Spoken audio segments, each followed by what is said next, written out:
증인은 김용현 장관의 보고를 하고 저녁을 먹은 뒤 8시 넘어서 대통령 김용현 장관과 함께 대통령 관자에서 만났죠.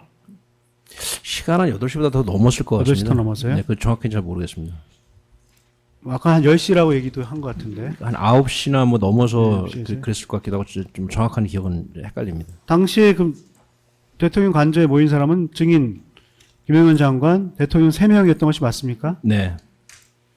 증인 당시 맥주 정도를 마셨던 것으로 기억합니까? 네. 해당 모임에서 대통령의 주요 화제는 당시 야당이 남발하고 있던 탄핵에 대한 이야기, 국군 장병 복지 예산까지 삭감해 버렸다는 예산안에 대한 이야기였던 것이 맞습니까?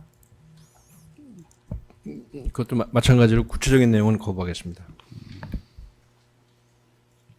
그 증인 피신 제시하고 증인은 군검찰에서 먼저 그날 그러니까 11월 30일에도 시국 얘기를 하면서 비상조치 등 이야기를 하셨을 수도 있습니다라고 축축성 진술을 했는데 증인은 11월 30일경 피고인이 비상조치 등에 관한 이야기를 했다는 분명한 기억이 있는 것은 아닌 것으로 보이는데 어떻습니까?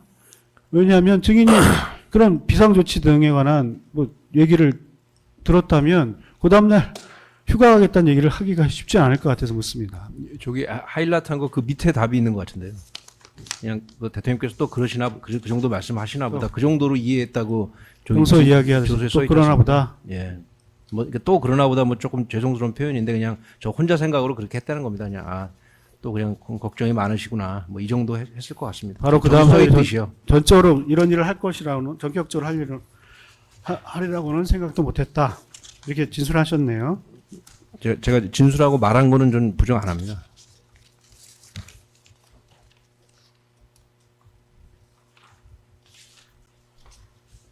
증인의 진술에 따르더라도 피고인이 계엄이라는 단어를 자체를 언급을 하지는 않았다는 것이 맞나요?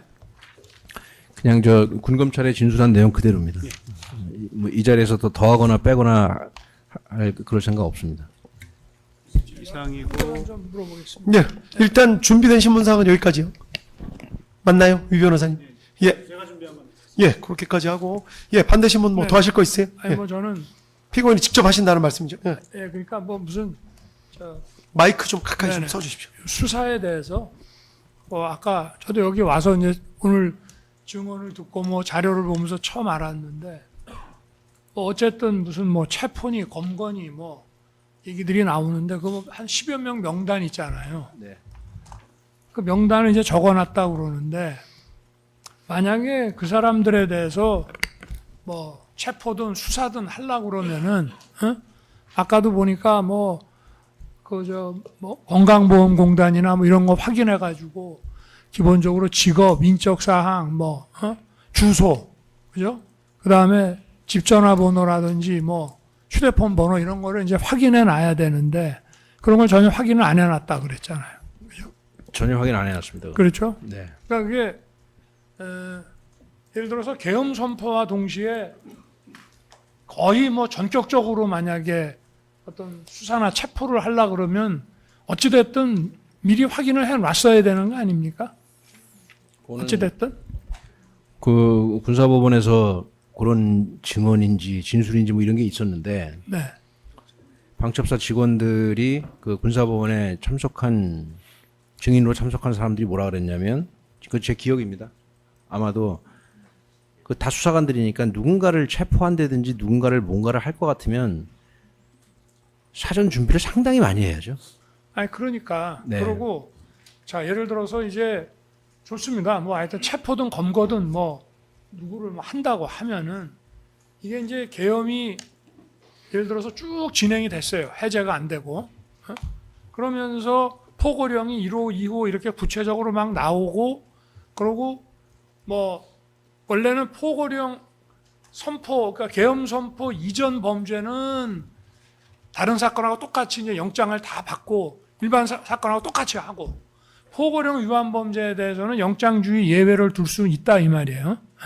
그런데 이게 이제 계엄이 이제 쭉 진행이 되고 방첩사도 이제 우리 이제 매뉴얼에 따르면 계엄이라든가 국가 비상시가 되면은 방첩사가 합동수사본부가 되지 않습니까? 네. 그럼 거기에 이제 민간 검경 같은 이제 민간 수사기관도 들어가고 군 수사관들하고 이게 하나의 이제 대규모 어떤 합동 수사본부가 생기면은 거기서 이제 혐의 사실을 뭐 특정을 하고 또 뭐 영장주의에 따라서 저 계엄 선포 전해 범죄 같으면 거기에 따라서 하고 또 포고령 선포 이후 것으로 포고령 위반 범죄면 혐의 사실 특정해서 뭐 영장주의 예외로서 이제 수사를 할 수는 있는데 이게 지금 뭐 지금 여기 나온 얘기는 계엄이 시작되면서 막 전격적으로 지금 어떤 사람들을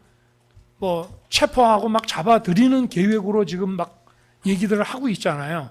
그런 거 하려고 그러면은 그 미리 다 저 사전에 준비가 돼 있어야 하고 또 그렇다고 하면 당장 이게 무슨 포고령 위반이 아니기 때문에 그래서 경찰에다가도 얘기하고 뭐 국정원에다가도 얘기하고 한 것이 저 위치 추적이라는 게 영장을 통해서 통신 자료를 통신사로부터 받아야 되기 때문에 그쪽은 혹시 가능한가 이렇게 물어본 거 아닙니까? 아 이거는 뭐 아까 위증 문제 가지고 자꾸 얘기를 하시길래 내가 그냥 수사에 관한 우리 저 방첩사령관도 뭐 야전 통이긴 하지만 어쨌든 방첩사령관을 하면서 방첩사를 지휘하는 입장이라 한번 제가 그런 상식적인 차원에서 물어보는 겁니다. 일반 원칙은 맞다고 생각합니다. 그렇죠. 네. 알겠습니다. 네. 예, 다 물어보셨어요?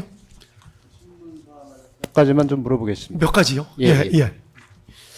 좀 빨리 예. 반복되지 않는 선에서요. 예, 예. 예. 윤갑근 변호사입니다. 증인. 방첩사가 하는 일이 뭐 보안 사항에 위배되지 않는 범위 내에서 설명해 줄 수 있습니까? 방첩사요? 예. 보안, 방첩, 수사 뭐 이 정도입니다. 그러니까 이제 방첩 수사도 하고 네. 첩보 정보 활동도 할 것이고 네. 아까 이제 인사 검증 얘기도 했으니 군대 내에 인사 관련 자료도 수집을 할 것이고 네. 또 군대 내의 정보 정세나 이런 것도 정보 활동도 하시고 하는 것은 맞죠. 네. 그리고 방첩 수사에는 대공 수사하고 반국가 단체에 대한 수사도 포함되는 건가요? 그러니까 뭐 아까 제가 말씀드렸지만 저는 방첩사령관 한 1년 뭐 갑자기 한 것밖에 안 되고 사실 정확한 걸 잘 모릅니다. 뭐 잘 모른다는 표현이 어떻게 들리실지 모르겠지만 어쨌든 그냥 이제 일반적으로 생각하면 방첩사 그러면 군대 내의 정보 활동, 네. 그다음에 방첩 수사. 그래서 주된 활동이 정보와 관련돼 있다고 생각해도 맞는 것이죠. 그렇지 않고요. 군 관련 정보를 수집하고 그다음에 군 관련 뭐 군사기밀 누설 사건이나 안보 수사를 한다. 이 정도 말씀드리는 게 맞을 것 같습니다. 그 증인은 수첩을 안 갖고 다니고 핸드폰에 모든 메모를 하는데 소위 말해서 메모광이라는 말씀이신 거죠? 제 오래된 습관입니다. 예. 여인영외 3기록 순번 649번 4290쪽 이 자료 좀 띄워주시겠습니까? 예, 그 윤 변호사님 너무 죄송한데 꼭 필요한 것만 일단은 물어보시고 어차피 오늘 다 못 끝났으니까 나머지 부분은 다음 기회에 또 물어보셔도 될 것 같습니다. 예, 꼭 필요한 것만 물어봐 주십시오. 예, 예, 일단 계속 진행하시죠. 자료만 좀 이 포렌식 자료.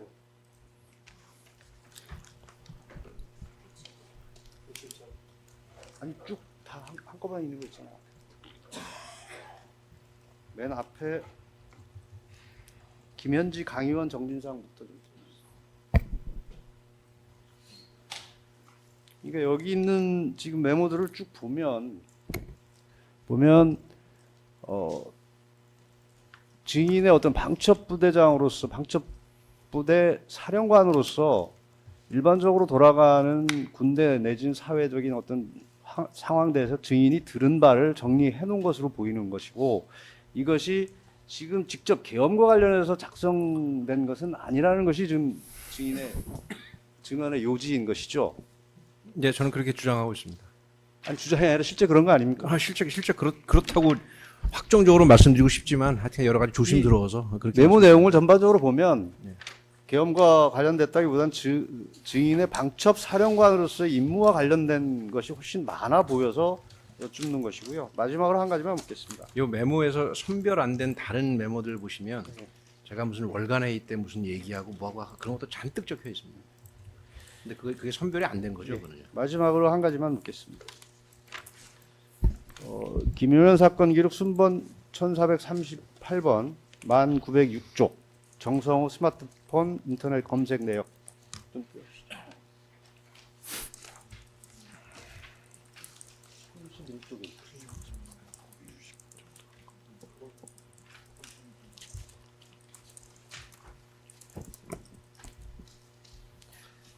결국은 아까 이제 검찰 측 신문에서 위치 추적 얘기가 위치 확인 얘기가 나왔습니다. 이제 위치 파악, 선관위나 여론조사권.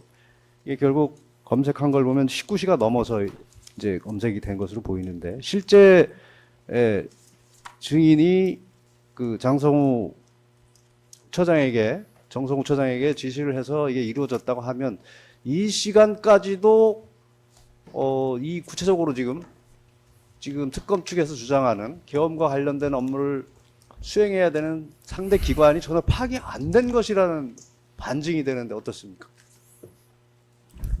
아까 말씀드린 것처럼 저녁 8시 반 정도 넘어서 경찰청장 전화번호를 확인하라고 한 사람이 무슨 준비를 했겠습니까? 그러니까 이 위치 추적, 위치 파악도 마찬가지라는 생각이 들어서 여쭤봅니다.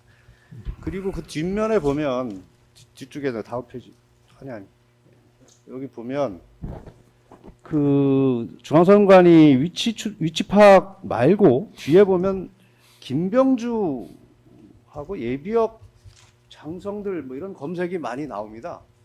혹시 이때 무슨 이 김병주라는 사람이 지금 김병주 의원인지 누군지 모르겠는데 이때 그 정성우 처장하고 해서 김병주라는 사람에 대해서 무슨 대화를 했거나 이때 무슨 문제가 있었던 적이 있습니까?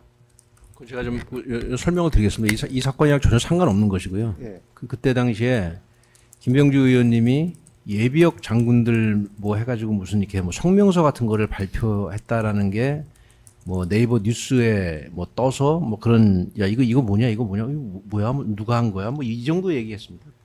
그러니까 증인과 그 정성호 처장하고 대화를 해서 이게 검색이 됐던 것은 맞습니까? 뭐 글쎄 뭐 그랬을 것 같습니다. 같이 있었으니까요. 왜냐하면 이제 이 상황을 이렇게 생각하시면 됩니다. 그때 당시에 제가 방첩사령관이고 뭐 방첩사 사람들이고 하니까 뭐 기자들부터 시작해서 5만 사람들이 뭐 무슨 뉴스 있다 이거 되게 많이 보내줍니다. 링크를. 여기 있는